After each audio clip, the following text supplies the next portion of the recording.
Olá pessoal, eu sou o Luiz Orlandini e eu sou um dos criadores da plataforma Schoollight. Eu gostaria de iniciar agradecendo a oportunidade de poder estar aqui nessa jornada Edu, e dizer o quanto eu me sinto honrado em ter sido escolhido pelo Agenda Edu, essa empresa maravilhosa, startup do ano de 2019, com muitos méritos. O quanto eu estou honrado por ter sido escolhido para falar sobre um tema tão importante, que é a importância das famílias no desenvolvimento integral dos estudantes no século XXI. Para que vocês entendam as minhas opiniões, corroborem com os meus pensamentos, né? Eu acho importante eu poder falar um pouquinho sobre mim, sobre a minha trajetória. Eu sou empreendedor há 24 anos, 20 deles dedicados à área de tecnologia, e como um legítimo lifelong learner, os últimos 5 anos eu passei debruçado, me especializando na educação do século XXI. E eu não sei se muito influenciado pelo meu irmão, que vive há 28 anos no Japão. Eu sempre fui muito fã da filosofia japonesa. Eu, há 5 anos, olhando o Ikigai, eu decidi que eu queria encontrar o meu Ikigai, que é exatamente o ponto mais próximo da felicidade suprema, por assim dizer. É encontrar algo que você ama fazer, que você pode ser bom em fazer, inclusive, que pode ser bom para o mundo, e ainda assim você poder ser remunerado para fazer isso. E para mim tem muito sentido trabalhar a educação pelo minha trajetória de vida, pelo meu histórico mesmo. Eu sou disléxico, tive muitas dificuldades durante todo o meu ciclo de educação. Eu sou pai de 3 filhos, fui pai muito jovem. Meu primeiro filho nasceu, eu tinha 21 anos, hoje ele está com 24. Eu tenho uma garota de 14 e um filho mais novinho de 7 anos. E eu sou casado com uma educadora, que foi uma das responsáveis pelo ateliê de livre expressão do MASP, do Museu de Artes de São Paulo, por 15 anos. Ou seja, literalmente o Ikigai, porque eu ainda posso estar e usar as pessoas que eu mais amo no mundo como base científica para tudo que eu estava desenvolvendo e pesquisando. Nesse tempo, eu acabei mergulhando bastante fundo nas diversas pedagogias, nas teses dessas pessoas que desenvolveram métodos pedagógicos fantásticos, cada um ao seu estilo. Pesquisei muito sobre a educação em países como a Finlândia, como Singapura, Coreia, a África do Sul, Japão. E o que a gente percebe, principalmente nos últimos 5 anos, que um mote da educação do século XXI é o desenvolvimento de habilidades e competências. Isso é uma visão, um consenso na educação, né? E por que será que se convencionou que trabalhar habilidades e competências, né, é o mote da educação do século XXI? Esse quadrinho aí explica bem, né? A gente está falando de 10 competências aí que serão as mais importantes para o futuro das profissões até 2030, né? A gente percebe que 10 das 10 são competências pessoais, comportamentais, né? Então, é notório que a importância de se desenvolver habilidades e competências. Mas por quê? Por que virou moda? Vamos fazer um quiz aqui. As alternativas que eu coloco para vocês. A, para aquecer um novo mercado e alguém ganhar dinheiro com isso? Acontece muito, né? B, todo mundo tem inveja da Finlândia, ou C, porque o mundo é VUCA? Bom, a minha opinião é porque a resposta certa é a letra C, o mundo é VUCA. Eu não sei o quão afeitos vocês estão, ou quão conhecedores vocês são desse termo, mas VUCA é um acrônimo, né, que contextualiza exatamente o mundo que a gente vive hoje. Um mundo volátil, incerto, complexo e ambíguo. Né?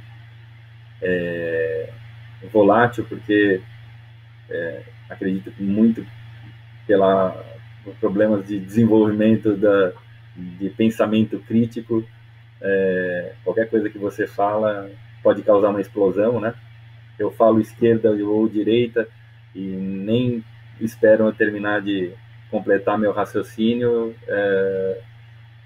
já cria uma grande problemática, por assim dizer, e eventualmente eu só queria saber com que mão você escreve. O mundo é completamente incerto, né? Quando a gente olha para o cenário das profissões do futuro e a gente pensa que 80% das profissões do futuro não existem hoje, que loucura. O mundo é complexo, é muito complexo você viver pisando em ovos e sem saber o que vai ser, o que vem por aí amanhã. E é ambíguo porque tudo muito carregado de juízo de valor. O que é certo para uma pessoa não é certo para outra. Numa guerra, as pessoas matam por ideologia, né? Matam em nome de um Deus. É tudo muito ambíguo, né? Então, e eu acredito que se a escola, se o mundo é VUCA, a escola é tão VUCA quanto, né? Se você parar para pensar rapidamente aí, você vai conseguir elencar algumas coisas muito voláteis, tipo interesse do aluno, o humor das famílias, incerto, né? O modelo educacional do futuro, qual que é? Né? As profissões do futuro, né? Se a gente não sabe o que os estudantes vão ser, o que a gente ensina? É complexo lidar com tudo isso, e ambíguo porque dentro de uma instituição de ensino, como mensurar se alguém é criativo ou não? Qual a régua que vai usar? Né? Tem muita subjetividade, e por isso a ambiguidade. Então, tudo esse mundo VUCA, ele traz muitas dúvidas, sempre. Só que a dúvida, ela tem dois lados, né? Tem o lado meio aflitivo, mas tem um lado que pode ser completamente libertador. Eu descobri isso numa frase do Dostoiévski, que as gaiolas são os lugares onde as certezas moram. Então, se você que está me assistindo em algum momento tiver muita certeza de que está fazendo alguma coisa certa, completamente certa, saiba que você está dentro de uma gaiola. E dentro de uma gaiola, você não tem espaço para descobrir o novo, né? Então, a gente vive num mundo em que a gente precisa estar constantemente se questionando sobre a nossa missão, sobre o que nós temos que fazer, né? Enfim, todos esses raciocínios, todos esses pensamentos me guiaram a escrever um livro. Inclusive, o pessoal da Agenda Edu me ajudou a disparar no finalzinho do ano passado. Nós tivemos aí quase mais de 2.000 downloads em 60 dias, onde eu compartilho um pouco desse mindset, né? Um livro que carinhosamente eu coloquei o nome de A Evocação do Século XXI, né? Explicando um pouquinho de forma compactada num formato e-book, né? Como lidar com essa educação em um mundo cada vez mais volátil, incerto, complexo e ambíguo. E para mim, a missão das escolas, né, aqui no Brasil principalmente, é criar uma nova cultura educacional. E essa cultura educacional, na minha visão muito particular, ela assim, apoiada por 8 temas, os quais eu tenho trabalhado bastante para divulgar. Eu não vou falar de cada um desses temas nesse nosso papo de hoje. Vocês podem encher o pessoal do Agenda Edu, falar que querem ver os outros temas também, que eu volto com todo prazer para falar para vocês. Hoje a gente vai mergulhar no tema número 5, que é compartilhar a missão e repensar a participação das famílias no processo de desenvolvimento dos estudantes. E para começar a mergulhar nesse tema, eu trago a Cláudia Costini, que para mim é uma das pessoas que mais conhece de educação no Brasil. Eu fico muito antenado em tudo que ela fala e das temáticas que ela tem abordado nos últimos anos. Tem um vídeo dela muito acessado no YouTube disponível. Ela fala que 2 dos maiores problemas para o Brasil conseguir dar um salto de qualidade mesmo na educação são 2 pontos que ela acha cruciais, né? O primeiro é que os educadores não estão bem preparados para darem suporte adequado ao desenvolvimento do estudante do século XXI. Então, que nós precisamos fazer um investimento massivo na formação de professores. E o segundo ponto que ela aponta é sobre a participação das famílias, que em sua grande maioria estão quase que completamente desengajadas na missão educacional dos seus filhos. E a Cláudia está coberta de razão, né? Inclusive a própria estrutura e conceito de família, ele tem na linha do tempo se transformado, né? Eu digo que eu tive outros 3 irmãos, ou seja, nós éramos 4. Eu tive 3 filhos e já saí um pouquinho da normalidade. A minha mãe teve 7 irmãos e a minha avó teve 11. Muito provavelmente os meus filhos, eles vão ter 1 ou 2 filhos, no máximo. Pode ter algum deles que diga assim, eu vou passar nessa encarnação aqui, porque faz parte também do processo de consciência, né? Porque botou no mundo, tem que realmente cuidar, tem que dar atenção, tem que olhar, tem que abraçar, né?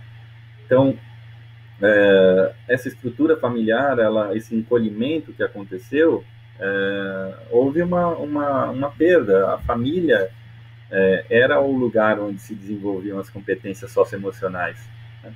Eu, com os meus irmãos, a gente quebrava o pau, um batia no outro, um xingava o outro, mas no final do dia a gente tinha que se acertar, tinha que exercitar muita flexibilidade, a empatia, a resiliência para ceder, né, e para aceitar algumas coisas, a compaixão.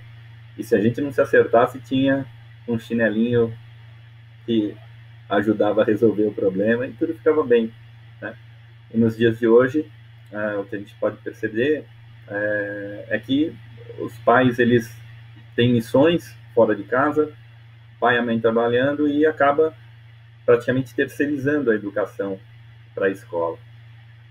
Então, isso a educação integral que a gente busca não vai acontecer, porque até tem um provérbio indígena que eu acho lindíssimo, uso no rodapé do meu e-mail. É verdade que é preciso uma aldeia toda para verdadeiramente educar uma criança, né? E eu acho que a BNCC, ela está nos trazendo a grande oportunidade agora ela é uma grande conquista da sociedade brasileira. A gente precisa defender a BNCC, implementá-la da melhor forma possível, interpretá-la bem, né? Usá-la em favor realmente de uma grande mudança na educação brasileira, porque ela traz pontos espetaculares, assim, que realmente são capazes de gerar um impacto muito positivo sobre o desenvolvimento integral das nossas crianças, assim, desde o ensino básico até o ensino médio, né? Então é preciso que nós tenhamos realmente bastante cuidado e tratemos bem a BNCC. Vamos nos ater só nos pontos que eu posso fazer uma conexão direta sobre a participação das famílias, que estão expressos lá na BNCC. Por exemplo, com relação à avaliação na educação infantil. Sabia que é necessário compartilhar, segundo a ótica da BNCC, compartilhar essa missão avaliativa com as famílias, a observação dos padrões comportamentais, dos interesses dos estudantes com os pais, para que as diferentes hipóteses entre o que a escola e os pais podem enxergar, possam formular sobre as crianças, estejam abertas e possam ser contrastadas, né? Na BNCC fala de efetivamente coletar e considerar as diferentes visões, né? E, por exemplo, uma das coisas que eles contextualizam, né, que deve sempre ser conversado, né, entre a escola e os pais, eventualmente na percepção de que existem comportamentos muito distintos entre o que se apresenta em casa e como se apresenta na escola, isso seja realmente discutido e se compreenda o porquê, né?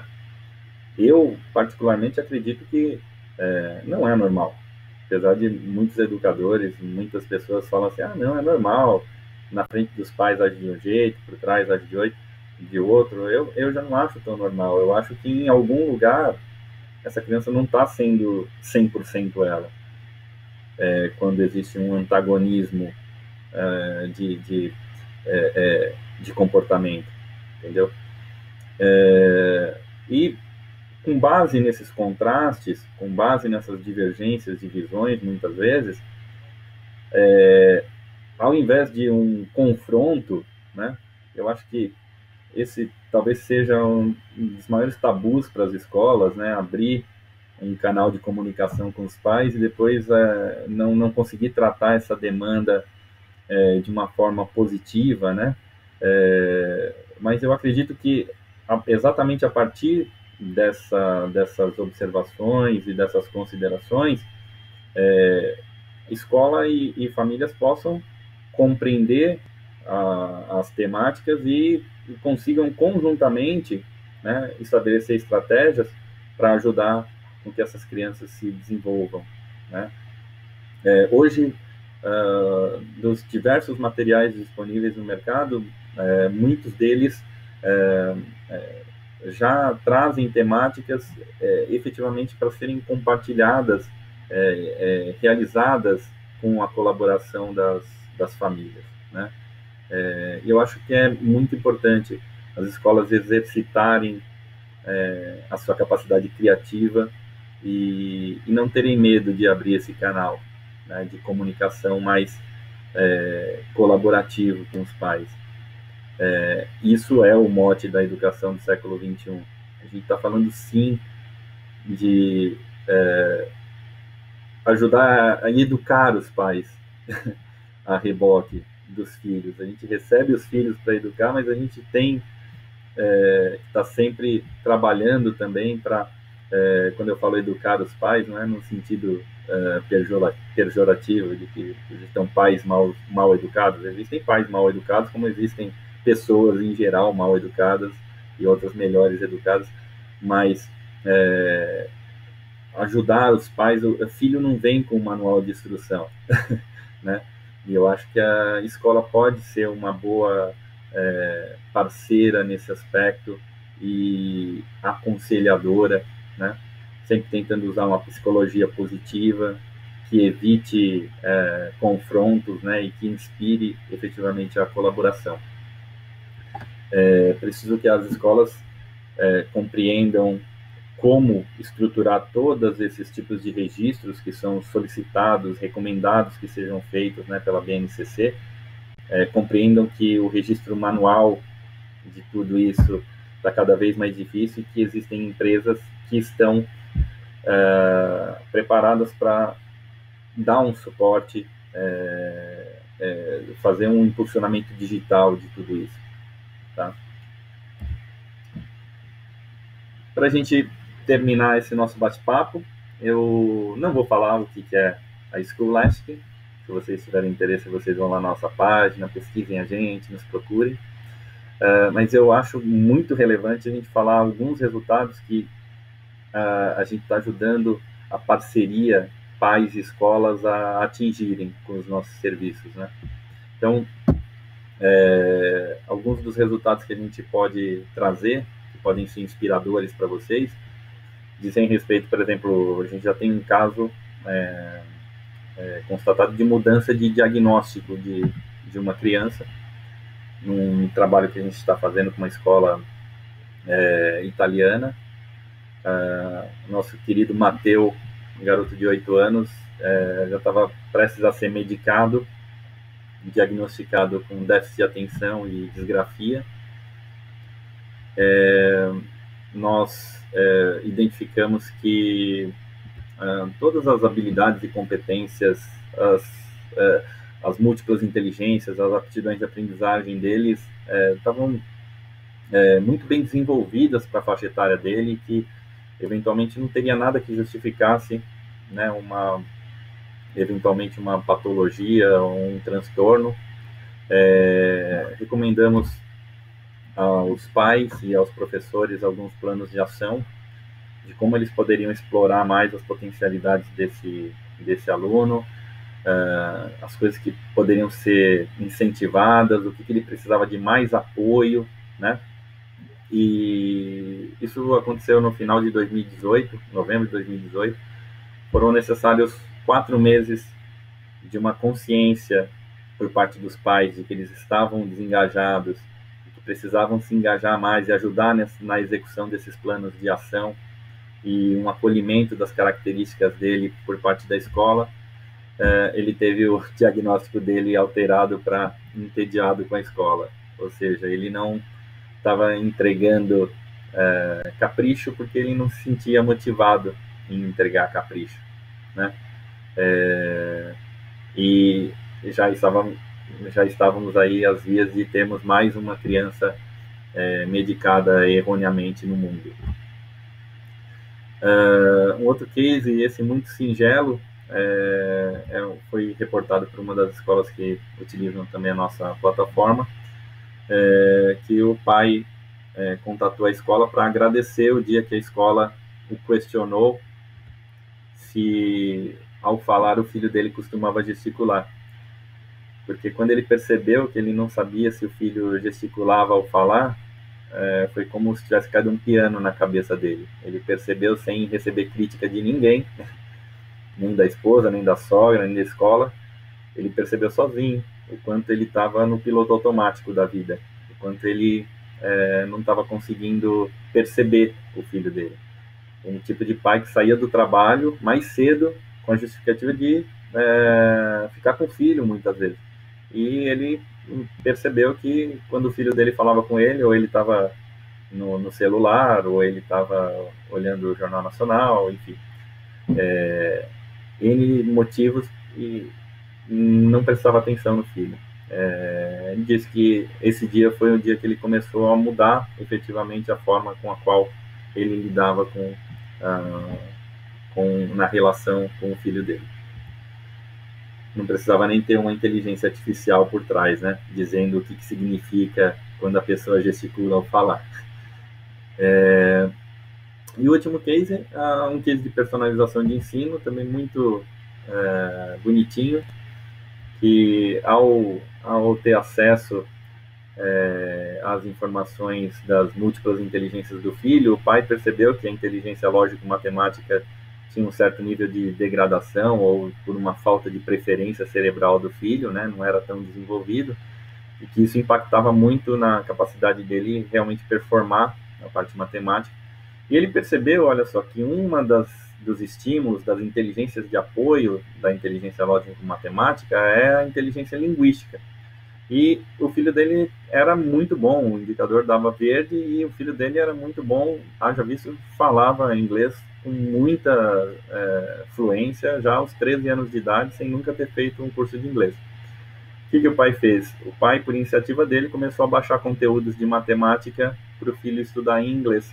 e o simples fato dele ter mudado essa faixa do idioma ajudou o filho a melhorar 25% a nota dele, final. Ou seja, ele deixou de ser um aluno nota 5 para ser um aluno nota 6, 6 e pouquinho, né? O que parece não ser grande coisa, mas imagina, é um salto maravilhoso, né? Numa inteligência que eventualmente pode ser que nem seja a inteligência que efetivamente vá ser a forma de expressão dele, ou vai ser extremamente necessário no tipo de trabalho que ele vai escolher para fazer na vida dele, né? Então é importante compreender realmente o perfil, a singularidade de cada um, né? E o quanto que a pessoa pode evoluir dentro daquela perspectiva, né? Enfim, gente, é isso aí. De novo, quero agradecer a vocês pela atenção. Espero que vocês gostem e que nós nos encontremos por aí em palestras, em eventos, que eu possa visitar as escolas de vocês, quem sabe, tá bom? E eu estou por aqui. Muito obrigado. Fiquem com Deus. Um beijo. Amo vocês. Fui.